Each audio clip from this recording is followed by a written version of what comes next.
The Sistine Chapel's chimney billows white smoke. Cardinals emerge. The world holds its breath. But this time, the ancient ritual carries a seismic twist. Rumors swirl that the next vicar of Christ could hail not from Europe or the Americas, but from Africa, a continent where Christianity is exploding, yet has never seen one of its sons ascend to the throne of St. Peter in modern history. Could this be the moment? The mere possibility has ignited fervor, controversy, and whispers of prophecy. Dive into the untold story of Africa's rising influence in the Catholic Church, and why the next pope might wear shoes, tread in the dust of Nairobi, Kinshasa, or Accra. For centuries, the white smoke rising from the Sistine Chapel has announced to the world the election of a new pope, a spiritual leader for over 1.3 billion Catholics. But what if this time, history bends? What if, for the first time in modern history, the Vatican crowned a man of African descent as the Supreme Pontiff? The whispers have already begun, and they are getting louder. History often tells a one-sided story. Many forget, or were never taught, that the African continent has deep, ancient ties to the foundations of Christianity. Long before Rome rose to dominate church leadership, 3 African popes had already worn the papal tiara. Few know that 3 early popes were African: Victor I, circa 189 to 199 AD, Miltiades, 311 to 314, and Gelasius I, 492 to 496. Born in Roman North Africa, modern-day Algeria, Tunisia, they shaped doctrines still central to Catholicism today. Victor I standardized Easter's date. Gelasius battled emperors over church supremacy. But after the 6th century, Africa vanished from the papacy. Africa was not a footnote, it was a cornerstone. Yet for over 1,500 years, no African has again ascended to the papal throne. Until now, perhaps. Hidden behind the grandeur of St. Peter's Basilica, a quiet yet seismic conversation is unfolding.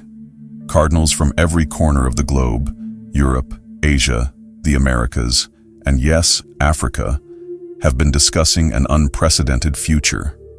For over 1,500 years, the papacy has been dominated by Europeans. Yet the earliest seeds of Christianity were first planted on African soil. Egypt, Ethiopia, Nubia, Carthage. These ancient lands once thrived as beating hearts of early Christian faith, long before Europe even fully embraced the gospel. Could it be that the Church is preparing to return to its roots?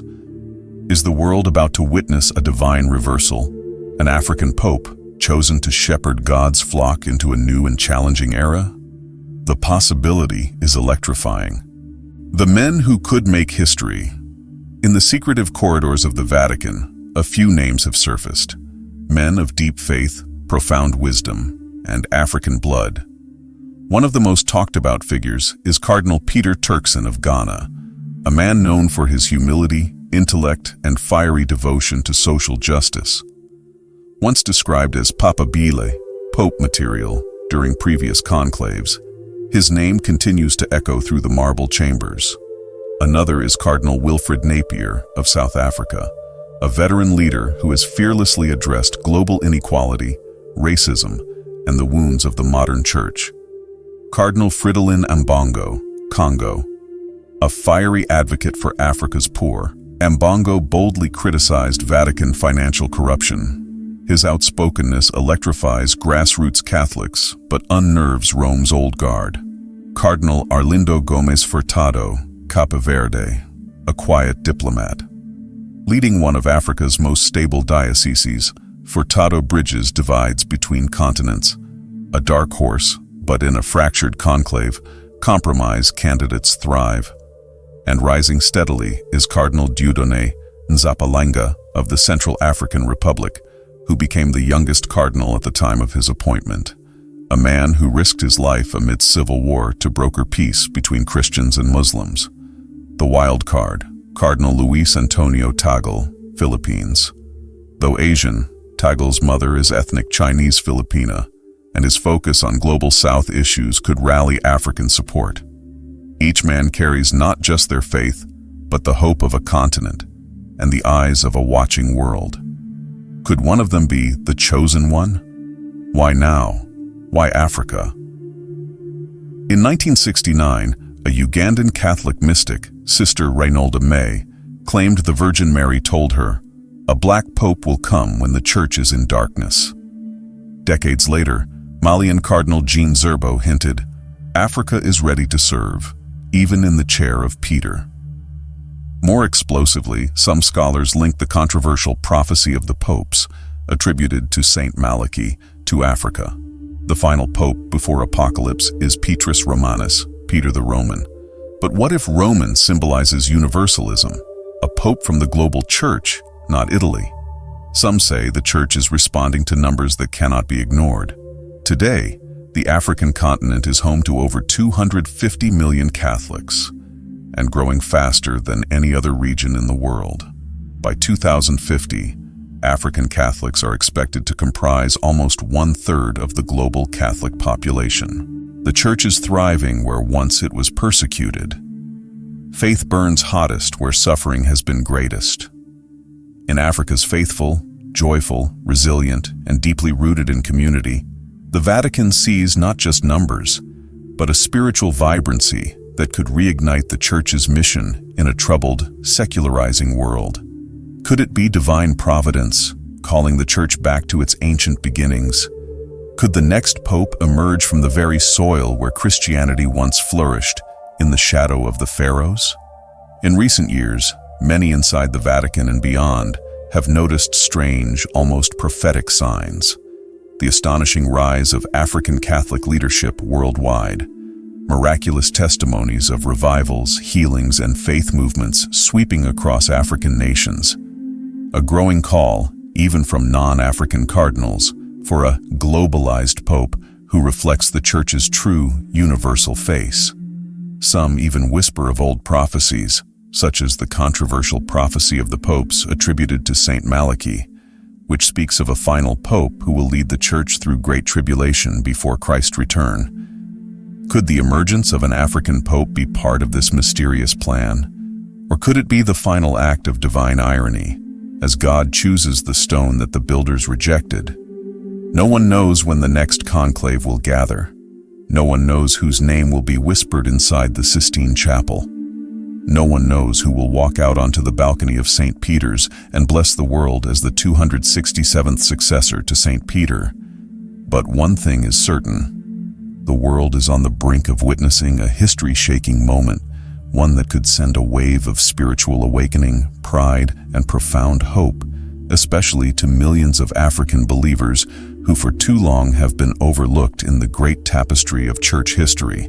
Imagine the roaring joy, the songs, the tears, the prayers, the flags of 1,000 nations waving under the Vatican sky. Imagine the cry going out across the earth, Habemus Papam Africano. We have an African Pope. Resistance brews in Vatican corridors. Detractors argue, the Church isn't ready for cultural shock. African theology's emphasis on communal spirituality clashes with Eurocentric individualism. Geopolitical minefield. An African Pope might challenge Western hegemony, prioritize poverty over gender issues, or confront China-Russia's growing influence in Africa. The Francis effect. Pope Francis's progressive stances, climate, immigration, have alienated conservatives. An African pope could tip the scales irrevocably or fracture the Church. Yet Africa's demographic tsunami is undeniable. By 2050, 1 in 3 Christians will be African, Pew Research. The faith's future is black, youthful, and hungry for representation. An African papacy wouldn't just be symbolic, it would reshape priorities. From LGBTQ+ debates to climate reparations, Africa's theologians frame sin as structural injustice, a direct challenge to capitalism and colonialism. Drain the swamp.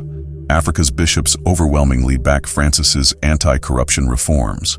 A pope from the continent could purge Vatican financial rot. Missionary reversal. Once a target of European missionaries, Africa now sends priests to revive dying parishes in France, Germany, and the US. The conclave is a sealed vault of secrets, but tectonic shifts are undeniable.